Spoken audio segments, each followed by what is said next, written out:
जय श्री राम दोस्तों इस वीडियो में हम वाल्मीकि ऋषि जी के बारे में जानेंगे, जिन्हें आदि कवि भी कहा जाता है क्योंकि उन्होंने संस्कृत के पहले महाकाव्य रामायण की रचना की।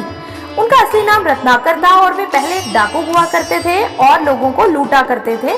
नारद जी के संपर्क में आने के बाद उनका जीवन पूरी तरह से बदल गया और उन्होंने तपस्या करनी शुरू की और धीरे धीरे तपस्या करते चींटियों की बांबी में वे ढक गए, इसीलिए उनका नाम वाल्मीकि ऋषि पड़ा।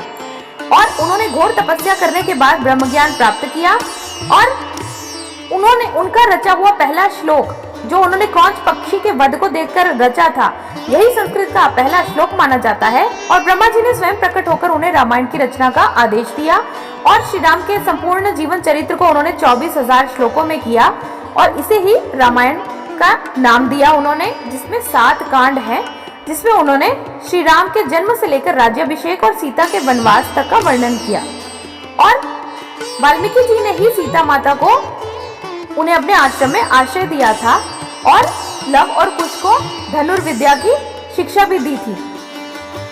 और वाल्मीकि जी का जीवन हमें यह सिखाता है कि जीवन का पुनरुत्थान कैसे हो सकता है। उन्होंने यह भी दिखाया कि व्यक्ति अपने कर्मों को बदलकर ऋषि भी बन सकता है।